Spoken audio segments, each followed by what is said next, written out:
All right, 2.1. This is Hugo, Part 2, Chapter 8, Opening the Door. Opening the door. The old man knocked on the door. Georgies, what are you doing?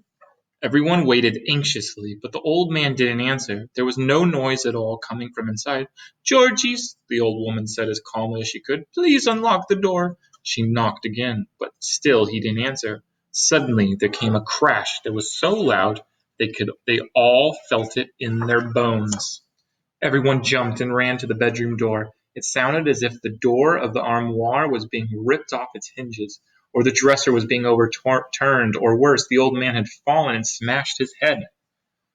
There was another moment of silence, but then they heard footsteps crashing back and forth across the room, and words they couldn't understand. The old woman threw herself against the door. Georgius, Georgius, I'm sorry, please let us in. Everyone continued to hear terrible sounds, things being dragged across the room, banging and hammering and low guttural noises, interspersed by periods of quiet. The children were terrified, and Isabel's godmother was sobbing. Etienne and Monsieur Tabard tried forcing the door open, but it wouldn't budge. The noises grew louder and more terrifying. All of them tried to push against the door, but it was no use. Finally, Hugo remembered. Isabel, pick the lock. Isabel took this from her hair, a hair clip, going to the lock. So remember, she's skilled at doing this. She did it with the box earlier in our story. Opens the door. They pushed the door open, and 5 of them stood there, expecting to see a huge mess, ripped up drawers, chaos. But that's not what they saw at all.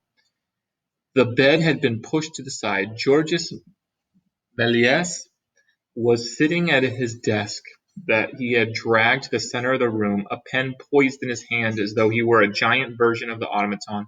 Hugo could see the automaton's drawing on the desk. The old man had broken off the armoire doors to get to his drawings, and now they completely covered the floor, radiating from the foot of the desk, creeping up over the bed and across the walls, where they had been tacked all the way up to the ceiling. The curtains were drawn shut, and the projector was sitting on one of the bedside tables that had been pulled over so it faced him from the doorway. From the projector, the film flickered across the entire wall. Images of the moon and the rocket and explorers shimmered across the old man's face and onto the sea of his beautiful drawings, tacked to the wall behind him. My parents were shoemakers. Did you know that? He asked as he looked towards Hugo and Isabel. They wanted me to work in their factory, but I hated shoes. The only thing I liked about it was the machinery. I taught myself how to fix machines, and I dreamed about getting away and becoming a magician. So when I was finally old enough, I sold my share of the factory and bought a magic theater. My wife was my assistant. We were very happy. I had a special workroom in the back where I built my automaton and my audiences loved him. Then the Lumiere brothers invented the movies. I immediately fell in love with their invention, and I asked them to sell me a camera. The Lumiere brothers refused my request, so I was forced to build my own, which I did using leftover parts from my automaton. I soon found out that I wasn't the only magician to turn to cinema. Many of us recognized that a new kind of magic had been invented, and we wanted to be a part of it. My beautiful wife became my muse, my star. I made hundreds of movies and we thought it would never end. How could it? But the war came, and afterward there was too much competition and everything was lost. I hated telling all my employees that I couldn't support them anymore, and just when I thought it couldn't get worse, 2 of my dearest friends, a young cameraman and his wife, were killed in a terrible car accident, but their baby daughter survived. Me? Said Isabel. You. My father made movies with you? Your father was the cameraman on my last several movies. Your mother was a teacher at a local school, and I loved them very much. After they died, you came to live with us. You were the only bright spot in a very dark world. I made my wife promise she would never talk about my movies again. I shut the door on my past. I burned my old sets and costumes. I was forced to sell my movies to a company that melted them down and turned them into shoe heels.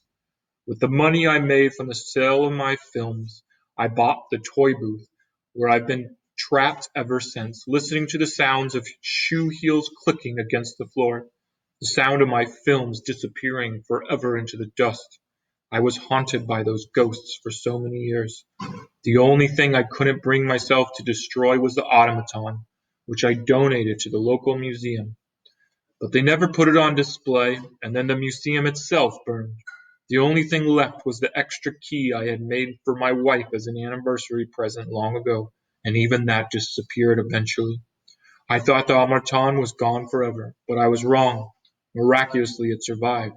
Tell me, where is it now? I have it at the train station, Said Hugo. What is it doing at the train station?